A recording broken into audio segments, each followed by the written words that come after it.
Monsieur le maire, mesdames et messieurs, chères Montreuilloises et chers Montreuillois, l'ordre du jour de ce conseil municipal nous met particulièrement mal à l'aise et nous choque. Vous vous apprêtez à faire voter tambour battant des délibérations qui engagent la ville financièrement après la fin de votre mandat, voire 60 ans après, par le biais de garanties d'emprunt à hauteur de pratiquement 90 millions d'euros, lesquels pèseront très lourdement sur les finances de la ville. Que ce soit pour des soi-disant fusions d'organismes ou de nouveaux projets de construction de logements sociaux, cela est gravissime, d'autant plus que vous reconnaissez en avoir signé ou les signer avant minuit, à hauteur de 5 millions ce jour, puisque la date est bien celle du 16 octobre, c'est-à-dire avant même l'approbation de ce Conseil. Cette pratique inadmissible relève purement et simplement de l'escroquerie à la démocratie et au regard de cette Assemblée. Par ailleurs, nous avons en cette fin de mandat l'impression d'innombrables cadeaux d'adieu faits grâce à des subventions qui vous ont été octroyées. En subventionnant certaines associations, vous dilapidez l'argent des contribuables. Nous vous demandons officiellement que nous soient communiqués d'urgence les montants versés à chaque association, notamment celles qui bénéficient régulièrement de votre soutien privilégié depuis le début de votre mandat, y compris les montants des subventions versées en direction des pays étrangers et pour lesquels aucun état comptable récapitulatif ne nous a jamais été remis. Nous voulons bien faire preuve de coopération, mais il est grand temps, de votre côté, de communiquer aux Montreuilloises et aux Montreuillois la destination de leur contribution fiscale par la publication du total et des montants détaillés des actions financées, que ce soit par exemple pour le Mali et la Palestine. Monsieur Bessac, vous avez récemment déclaré que vous alliez désormais vous consacrer à part entière à Montreuil, après avoir terminé votre mandat de président de l'Association des maires communistes. Un peu tard pour cela, et je vais donc encore une fois devoir être la voix des oubliés, à la demande de ceux qui vous écrivent sans jamais obtenir de réponse. Encore une fois, ce soir, je veux exprimer la détresse des quartiers laissés à l'abandon, ceux qui sont au bout du bout. Le Bas-Montreuil, bien sûr, dont la situation est depuis 5 ans intenable, tant vis-à-vis des marchés illégaux que des familles qui dorment à même le sol, sous les fenêtres des habitants. Mais aussi le Haut-Montreuil, et plus particulièrement le quartier du Bel-Air, envahi par les rats, une invasion favorisée par les temps. Des rats que l'on retrouve dans les maisons, qui laissent des traces dans les placards. Aujourd'hui, tout le monde veut se saisir de la question de la salubrité, ce problème que nous abordions dès 2014 et qui vous faisait rire. Vous comprenez aujourd'hui, pour des raisons électorales, que ce sujet est grave. Savez-vous que la maladie du rat est une réalité?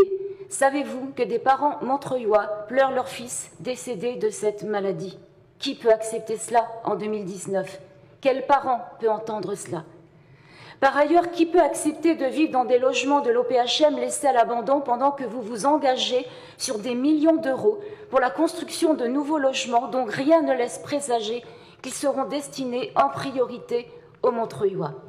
Autre sujet, le soin est quelque chose qui vous fait défaut. Vous manifestez une totale indifférence quant aux situations des enfants et de leurs parents. J'en veux pour preuve les nombreux témoignages de parents qui ont leurs enfants en crèche, en maternelle et en primaire. Des parents qui ne se connaissent pas et qui sont dans des quartiers différents me remontent la même information. 18 jours de grève en un an, qu'il s'agisse de la crèche Makeba, de la maternelle ou de la primaire d'Hydro. 5 jours de grève en 5 semaines à l'école d'Olto. Autant dire que les congés payés des parents partent en grève et que les enfants sont perturbés dans leurs apprentissages. Il y a clairement un abus du droit de grève qui s'exerce eu égard à des sujets extracommunaux qui n'ont même rien à voir avec la fonction publique. Les parents ont un préjudice financier important, 12 000 € pour l'un d'entre eux, et sont dans l'obligation de recourir à un autre mode de garde sans avoir pu bénéficier ni de services minimums, ni de compensation financière. Alors, votre slogan publicitaire « Montreuil, éducation, émancipation » ne peut être crédible. Je précise aussi que plusieurs familles montreuilloises s'alarment de cette situation au point de rechercher des écoles privées pour leurs enfants. Écoles privées déjà largement fréquentées par les enfants montreuillois. Mais il y a pire encore, c'est la défaillance de la crèche Makeba. Que se passe-t-il dans cette crèche pour que l'on assiste à des démissions, 4 directrices en 3 ans, des assistantes maternelles faisant des abandons de poste, pour que des enfants soient particulièrement mal pris en charge, voire pire? Pas moins de 12 certificats médicaux, une intervention chirurgicale avec proposition d'anesthésie générale, un enfant oublié en termes de nourriture, au moins un dépôt de plainte. Au-delà du préjudice financier, nous sommes dans la maltraitance corporelle. Démissions et arrêts maladie ont amené un sous-effectif et donc à une assistante maternelle pour 12 enfants. Les parents ont vraiment besoin de savoir ce qui se passe. Monsieur Bessac et vous tous, membres de cette majorité, le sentiment d'abandon ne s'oublie jamais. Au-delà de la déception, les Montreuilloises et les Montreuillois n'oublieront pas non plus la trahison, celle qui vous a fait privilégier vos intérêts politiques à ceux de vos concitoyens. En attendant, comme à l'accoutumée, les courriers des parents restant sans réponse et à leur demande, je suis dans l'obligation de vous les remettre encore une fois en main propre pour suite à donner et j'espère de ne pas continuer à faire la factrice l'année prochaine. Je vous remercie. Merci beaucoup. Qui sait, peut-être que vous continuerez ?